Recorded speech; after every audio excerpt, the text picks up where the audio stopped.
Hi, everyone. We are so thankful that you've decided to join us today. My name is Vanessa Joy Walker, and I'm a co-founder of the Breast Cancer Early Detection Coalition. I'm also a two-time breast cancer survivor. I am such a big advocate for early detection and survivorship.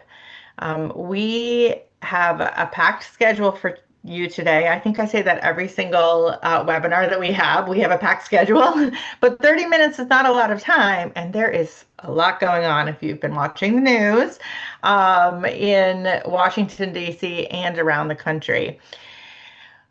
We are very, very excited and very grateful to have a special guest speaker today, Jessica. She was introduced to Liz. Well, Jessica, why don't you come off camera? I mean, off mute for a second and tell me where you met Liz. Yeah, I'd be happy to. So Liz and I met, we sat at the same table at the Power of Women in Medicine Summit in Chicago for the gala. I'm gay, so I like to call it the gala. So we brought the gay to gala. So I got to meet Liz that evening, and it was a wonderful experience. And that evening, I had the opportunity and honor to receive an award. So Liz heard a little bit about my story at that time and invited me to come speak with all of you. Well, that's so wonderful. And I'll just say to you that, Liz, I spoke to Liz the next day and she said, I have the perfect speaker for I don't know if you've scheduled anyone, but we need to schedule Jessica right away. So with that, I'm just gonna give you the stage and let you share whatever it is that you feel is most appropriate for today. Perfect, will do. Thank you so much. So my Real name's quick Jess say, Bunin. can I Oh, just real quick sorry. say something? I could not get in, so I apologize for that. I'm Liz Powell. I'm one of the founders of Breast Cancer Early Detection Coalition. And I just want to say how amazing Jess is. I just met her at this event, Women in Medicine, which Sheka Jane organizes every year. She's a phenomenal one of our leaders in women's health advocates. And I'm sitting at this table with Jess and her partner, and we're just chit-chatting, and it's all great. And then she gets up and gets this award, and I'm like, holy cow, what an amazing leader, courageous, just servant to all of us by serving in the military. Just a phenomenal woman. And as soon as I heard her speak and her full story, I was like, oh my Lord, how lucky am I got to sit next to you at the table. And I really wanted you to share with this community. This community is just the most amazing, dedicated advocates in women's health and specifically in breast cancer. So I just wanted to just give like just 2 minute intro of you because you really touched me, and I know you're going to move everyone today. So just wanted to do that extra special thank you. Now you can go ahead. Now you can go. Well, Liz, I did tell her how you called me the next day and we're like, I have the perfect speaker. So we're excited. You now have the floor, Jess. Thanks, everyone.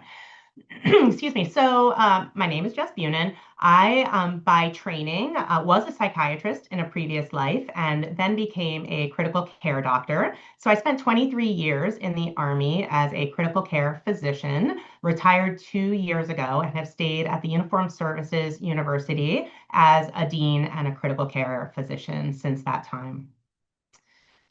Through my military career, I also had the dishonor, not really dishonor, but poor fortune of having three different cancers while I was in. So my first cancer, I'm going to give you the abbreviated version because I could certainly go on all day. But my first cancer was thyroid cancer that I was diagnosed with my fourth year of medical school. I was drinking a soda on my endocrine rotation, and my attending said, "Take another drink of that." And I thought that she was mad that I was drinking in clinic, but no, it turned out she really thought that one of the sides of my thyroid looked larger than the other. So that led to one surgery, followed quickly by another when they realized it was indeed cancer. And I cranked through the remainder of my fourth year to be able to still graduate on time after going through the surgeries and radioactive iodine treatments for that. I then spent a year thinking that I was relatively healthy, but I was an intern prior to work hour restrictions. So I was working about 100-hour work weeks. pretty regularly had sore throats and felt run down. So I didn't really think much of it. In April of that year, I started having a radiating, deep burning chest pain when I drank alcohol. So I stopped drinking alcohol and no longer had that problem. And then in literally the very first day of my second year of residency, I was sitting in a morning report lecture, and the case presentation was about a gentleman who was my age who had a radiating, burning chest pain when he drank alcohol. And it turned out that he had Hodgkin's lymphoma in his chest. And apparently that's a pathognomonic finding for Hodgkin's lymphoma that I had previously been unaware of. So I left that day and asked a peer to order a CT scan for me, and the next morning found out that I had tumors in my chest. So I spent the rest of that year getting chemo and radiation and numerous surgeries and just trying to really survive the year. Took a year off and came back to training, graduated from a both combined internal medicine and psychiatry training program, and went on with my life feeling like I became a more empathic provider, a better critical care doctor, after a year, of course, of feeling the woe is me, why me feeling that we get after a year of treatment for cancer. But then didn't really think much more of it other than the way it gave me a passion to talk to patients who were suffering from cancers, and the way it gave me an ability to give hope to people who had suffered from cancers. And then in 2022, so again, critical care doctor in the height of COVID. So I wasn't doing a lot to take care of myself at the time. Fortunately, I had an amazing primary care physician who really hounded me. So at the time, I was considered high risk for breast cancer, both because I had had chest radiation back 20 years prior, but also during my deployments to Iraq and Afghanistan, I had had exposure to burn pits, which also increases your risk for any kind of cancers that are related to breast, uterus, ovarian, et cetera. So all of those factors made me higher risk. So I was getting alternating every 6 months with a mammogram and then an MRI, sort of alternating. So I got each one annually. My mammograms were clear for years and years, and I never expected anything to come of it. But in 2022, I got a breast MRI that showed a mass, which was completely unexpected. I was out of town when I found out about it, and got a biopsy scheduled as rapidly as possible. So originally was going to have an ultrasound guided biopsy, but I went to ultrasound and they couldn't see the mass. So they sent me that day for another mammogram. I got a mammogram, couldn't see the mass, completely invisible on everything except MRI. So followed up later that week with an MRI guided biopsy and was found to have invasive ductal carcinoma, which apparently early on can be not at all seen on mammogram or ultrasound. So I am the poster child for early detection, and particularly early detection in a high risk situation. So everyone always asks, no genetic abnormalities that made me prone to any of these cancers. My mother did pass from ovarian cancer, but completely unrelated to any genetic abnormalities. So just unfortunate, really. I did grow up in New Jersey, so maybe there's a New Jersey factor, and we never really know. But fortunately, I was able to get my treatment really rapidly. So I didn't want to wait and feel like I was high risk moving forward for the remainder of my time. So I got a bilateral mastectomy at the time, took 4 weeks off from work, and ended up back at work, cured from my third cancer and hopefully final cancer.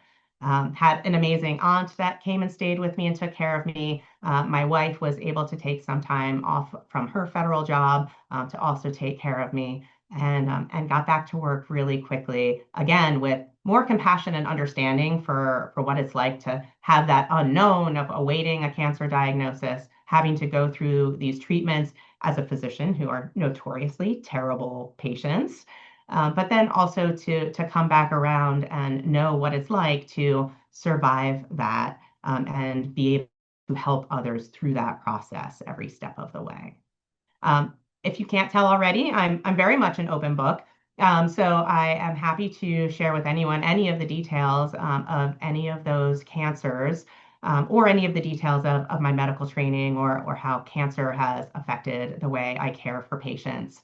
But I couldn't be more passionate about early detection. And I really worry, particularly in folks who are told year after year, like, we don't see anything on your mammo, but you have dense breast tissue, so we don't really know, can't really tell you, but we think it's okay. So this is a very strong area of passion for me, as you can imagine. I was completely unaware of this group before Liz. So thank you, Liz, for bringing me into the fold and telling me about your work. Well, we are so grateful for you sharing all of that very personal information with us, but also grateful because it shows for me, it reminds me of the complexity that everyone's journey is so different. And too often we're kind of put in these boxes, and that sometimes is what prevents us from getting the treatments or the screening that we not only deserve, but we need.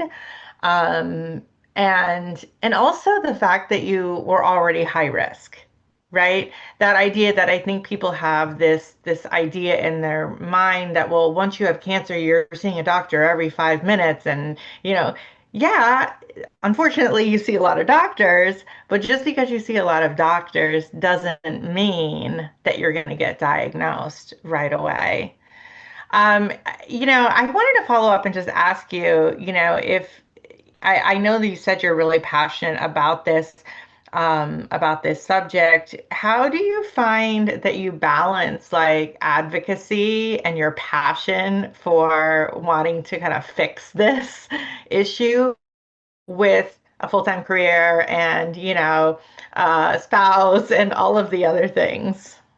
Yeah, that's a great question. So for me personally, a lot of my advocacy has to be one-on-one. As first active duty service member, and then a federal worker, I've always been very fearful of any advocacy work that I do being perceived as being political and in violation of the Hatch Act, and being held responsible for that in some way. So a lot of my advocacy has been either with my patients or with my friends or with the patients of my friends, and really advocating for those folks who are high risk, getting their primary care physicians to become aware of that, having that conversation so that they know that the appropriate pathway is to get MRIs in addition to mammograms. I think that that is largely not talked about and unknown. I think we do a great job of talking about mammograms. So I have passed that message on, but even just encouraging friends and family, and again, patients of friends, to get mammograms on time and appropriately, even when it feels like the world is falling apart from things like COVID, or other health insurance issues or whatever, how important it can be to catch it early, and just makes a life-changing difference. And there are an enormous number of peers in my age group in the military who also been exposed to burn pits, who are now considered at high risk also. So I try to touch base as much as possible, and up until this point have not done a lot of formal advocacy outside of those realms. Well, you seemed like a seasoned advocate to us for sure. So I just wanted to remind everyone that there is a Q&A box. And so if you have any questions for Jessica, do you prefer Jess or Jessica? Yes, is fine. Jess. For Jess, if you have any questions for her, or of course, if you have any questions as Liz digs into all things advocacy, please put your questions in there. And if we don't have time to answer them in this meeting, we will try to answer them via social or via email. So I'm going to go ahead and start sharing my screen again. And we are going to move on to, if I can get this to work, there you are, to some DC updates. And I think, Liz, is there a shutdown going on? Called a shutdown. Ah, it's impacting us big time, Vanessa, because we are DC locals. And so it's really devastating because now Trump is saying he's not going to pay people. And, there's hundreds of thousands of folks who are directly impacted by that. They've got mortgages to pay, kids, all kinds of expenses. So that's very alarming and unprecedented and against the law. Since 2019, they actually implemented a law requiring that. So just an added stress going on. But it looks like the polling is showing about 70% of the country, including Republicans and MAGA folks, that support the extension of the Affordable Care Act subsidies and tax credits. So because most of the country supports that, that makes it more likely that there will be a deal. I actually wasn't so sure when all this started. So we'll see. But they're still holding out. So there's, that's stopping a lot of things. So every year they do these appropriation bills. Every year they do the National Defense Authorization Act. So those things can't happen while there's this shutdown. So I'm hopeful that by next week they'll finally, start to work together. So we'll see. We're tracking that. But amidst all of that, Right. Amidst all of that, you are still traveling the country because advocacy does not stop because people have stopped, working over there at the Capitol. And I just want to say, first of all, I don't know how you are like standing right now, Liz, and I don't even know where you are right now, to be honest with you, in what part of the country, or if you're back here, because you have really been pounding the pavement, meeting advocates across the country. And one of the first places you went was Pittsburgh. That's right. Yeah, so we've been having these great events across the country, bringing together those who support closing these gaps in women's health. So thanks for snazzing that up with all my pictures. But you can see the What's Your Why is very compelling. Everyone has a story as to why they care about women's health and advancing the health of women. And so it was very moving. We had this great concert with Jessica Simpson as the main singer, as the headliner. So that was a great event. So a lot of interest in going back there to do an event in 2026. Same with Bay Area, San Francisco and beyond. Thanks to Kavita Bouknight, she hosted us in her home, which is beautiful. And we had these amazing speakers, all experts in women's health, from the investment side, business side, patient advocacy side, healthcare, architect side. Like, it was a really fascinating discussion. And you can see all our amazing folks. And Allison Lewin deserves a ton of credit for keeping us all organized and getting that event off. It was a great event. And we'll be back. We're going to do more there. We're already talking about JP Morgan, by the way. If anyone's in California, going to JP Morgan, we're going to do some, I think it's going to be Tuesday morning of JP Morgan. I need to start to save the date out. Detroit was awesome. Thanks to Katie Kirsch. We had a great turnout and great discussion. And what was distinctive here, we of course did What's Your Why, but we did these walls, and this was all Katie's idea, with very sort of thought-provoking questions where people could then write down their answers, and she's analyzing them all, and she's already working on follow-up next steps. But really to get people thinking, how do we reframe women's health? What are things that we could do here in Michigan, because it was a Detroit event. Anyway, it was a really great discussion. And again, that same angle of inventors, CEOs, companies, investors, patient, clinician, like all those different sectors coming together. So you can see those are the whys. And then Chicago, we just did, I was going to Chicago, was just last week.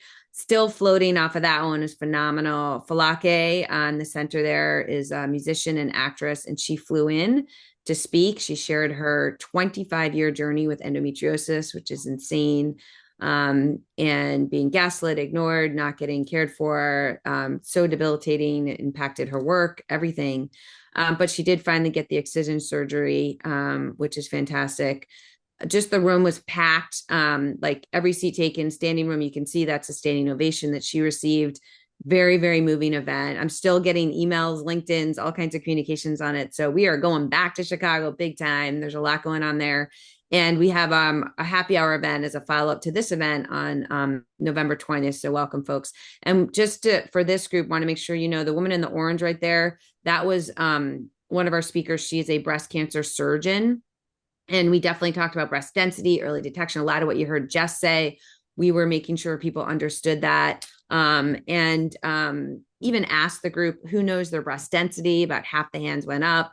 Leslie Yerger was there, one of our leaders within Breast Cancer Early Detection Coalition. So, with this being Breast Cancer Awareness Month, this is definitely front of mind. It always is front of mind, but I just want to make sure like we're really talking about the breast cancer early detection work. So Yeah, I mean, and I think one of the things I love about what you do, Liz, at these meetings is that, you remind us that women's health is not siloed, right? We're whole people, and people that have breast cancer have other things as well. And breast cancer creates issues, right? Like menopause. I know you've done a lot of talking on menopause.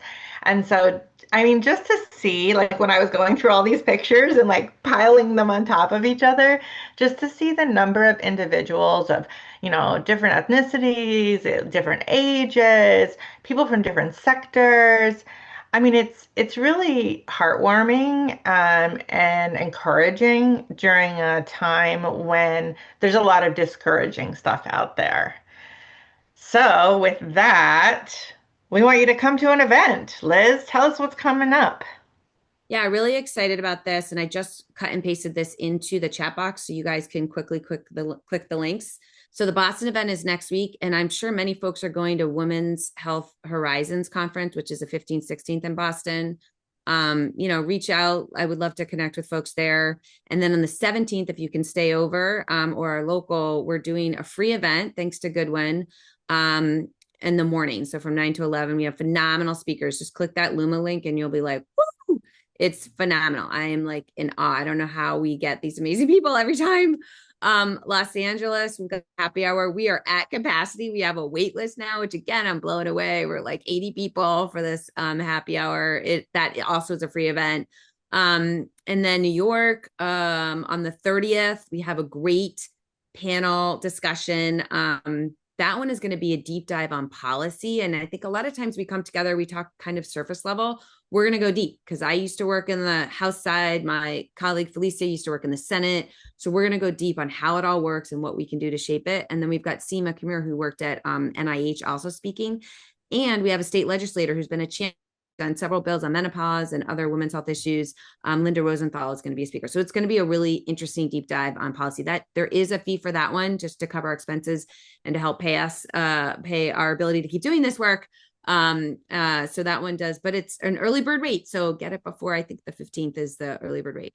Los Angeles, then we're doing a more formal luncheon at the home of the managing partner for Muse Capital. So that will be a lovely event. And we've got quite a lineup. We're going to do like a showcase of women's health innovation. We're going to have speakers who are experts, again, all those sectors, investors, a lot of investor focus with that event, and entrepreneurs, but it'll be really great. And then Philadelphia, we just got this one December 5th determined. So I think those are all the events, and then all the links are there. Yeah, I mean, so many great things, and I love that there's a mix between, things that have a cost associated with them and things that don't. And I just want to mention that if you are someone who, is a survivor, if you're in a position where you really want to attend one of these events, but perhaps it's not something that you can afford right now, please email us. We were so thankful to be able to provide some scholarships for our July in-person event here in DC. And so when possible, we always like to do that because it's really important for us to have every voice at the table, which I'm so thankful that I feel like we really done a good job of doing that. So kudos to you, Liz. With that, we're gonna do a little pitch, about joining the steering committee because you might see Liz and me and Sally and some other people pop up on the screen on a regular basis, but the people that are doing the work are not just Liz's team at G2G with the kind of digging into the policy, but the people that are also doing the work and shaping all the work that we do and shaping where we go. It is the steering committee. So they're the ones that are, shaping the policy work, telling us what's important to them, telling us what's important to the people that live in their areas. They're the ones that are speaking at events, right? I mean, listen, we all have jobs and things, we are not a speakers bureau. So having having a steering committee with so many incredible individuals from different sectors gives us the opportunity to highlight individuals at these events. And it's one of the things that makes our events really special. In addition to that, it's a really great, it's turning into this really wonderful community. I'll tell you, we started this chat with the Women's Health Day on WhatsApp on May 21st, thinking we would just use it for that weekend, and it has turned into this whole like I don't even know, this thing of its own because, we're all craving community, right? We're all craving connection. And so it's been exciting to have that. Anything else you want to say about the joining the steering committee, Liz? No, I did put the link in. I think you did a good job covering it. It's just a powerhouse, uh, women and men, um, coming together. So it's a great network. And when we do these steering calls, which we're going to do right after this call today, and you can be on either one or both. Like we've had some people that are like, I just want to do breast cancer. Great. Just do the steering committee. Others are like, I want to do both. Great. And then others are just women's health advocates. So you join the steering committee and you have your choice, however, whichever one you want to be really engaged with. But it's like we do these, the chat box kind of like right now lights up like crazy. And I'm seeing partnerships happening, whether it's business growth opportunities, jobs, like it is phenomenal. So this is just a network I think you want to be a part of. And people have also found creative ways to have their companies maybe sponsor their membership to steering, which is 2,000 for the year. Also, if you have donor advised funds, if you're an investor or if you want to contribute to a nonprofit, we have a nonprofit partner in Catalytic Impact Foundation that is specifically focused on women's health. And so you can donate to that organization. So there's lots of ways to do it. If you have any questions, just let me know. I mean, just so much. We're going to go over in time just a few minutes today because, as I said, we had a packed schedule and we wanted to make sure that we got it all in. We are, doing an advocacy push this month with some Capitol Hill engagement. Did you want to talk a little bit about the virtual Hill Day, Liz, that we are planning? And I think they're going to put a link in the I Zoom did. Hill meeting, I'll so put you it see there. again. Yep, Great. I'll put it again. So basically, we are planning to, it's a little funky because of the shutdown, but for this month, and I just put it in the chat box right there. We are going to do Zoom Hill meetings. So, what we have done is we've asked people to sign up right here, please, if you are at all interested. And when you fill out that form, we then are going to tell you who your members of Congress are. And we're going to give you instructions on exactly what to say to request a meeting. And we're going to tell you who to send it to. And it's not just that the basic email address, which is what we use for our letters, for our letter writing campaign, which big thank you for that too. This is going to be directly to the health legislative assistant. So this is the person who advises their boss on all health policy and would tell their boss, hey, you got to co-sponsor this bill. So we're doing a really targeted approach this time. So you got to sign up though for you to get the information on it. And we'll make sure that you're well equipped. We're also going to send you a PowerPoint presentation. So all of us do the same presentation for our calls. And then finally, if you're at all nervous, like, ooh, I don't know if I want to do a call by myself, there's probably other people from your state. So like, definitely we can team you up. And then there's people like Vanessa and Sally and Smita and Sheila and me. We can join you as well so that you're not alone. So, but the main thing is fill out this form.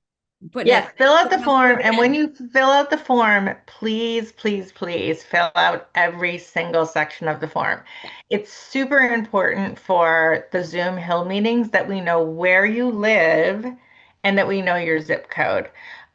Because that makes a huge difference in who your representative is. And so please, please fill out the entire thing. And I mean, we had a call yesterday with people from the steering committee and some other advocates just talking about this because you know what? We're not going to stop. We're going to keep going. They can stop, but we are not. We already talked about contacting your member of Congress with the letters. Thank you for that. You can continue to do that at Women's Health advocates.org. There is a letter that is specific to the Find It Early Act right now. and you please go fill it out. The one thing we'll tell you is that you kind of have to follow the 80-20 rule. So 20% of the template and 80% of your story. It doesn't mean it needs to be a long email, but the letters that really get noticed are the ones that have some sort of a personal connection. And it doesn't have to be you, it could be someone you care about. So, so please fill that out.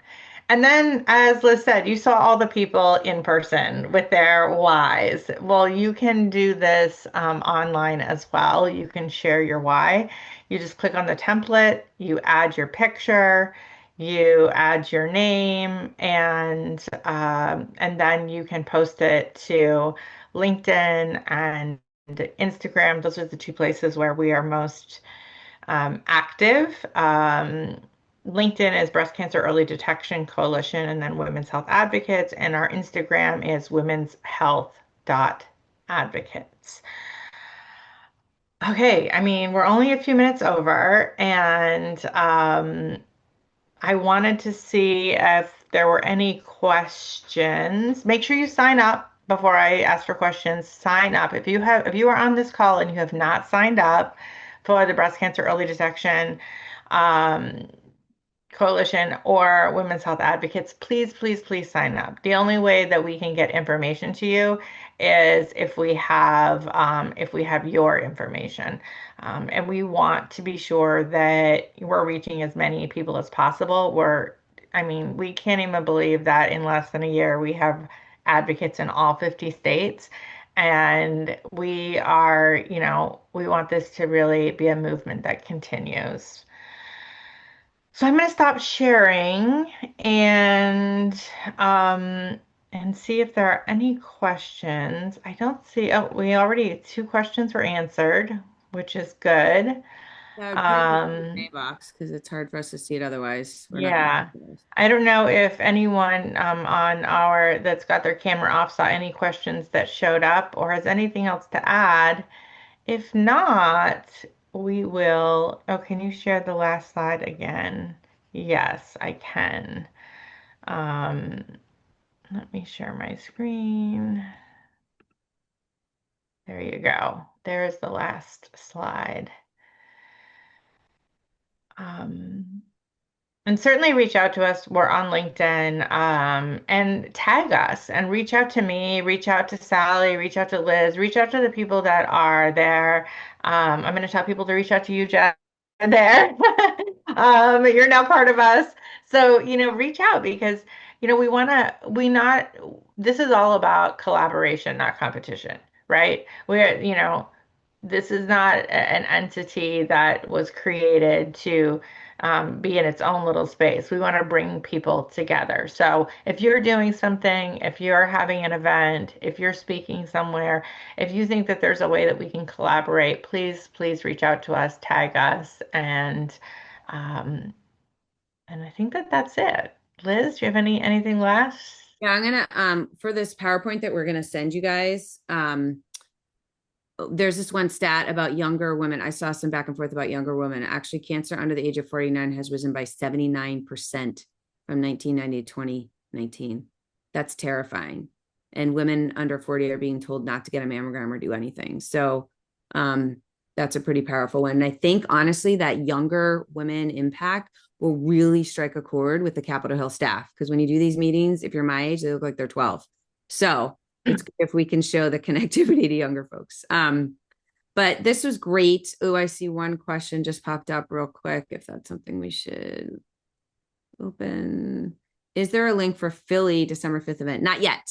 Not yet, because we are working on speakers. So if you want to get involved in Philly, send an email to info@womenshealthadvocates.org. And we're going to work on connecting people who want to get involved. So yeah. So thank you. Yeah. I see you at events. Maybe I'll see some of you in Boston next week. Thank you. And thank you again, Jess. We really appreciate you being here. Thanks everyone for being here.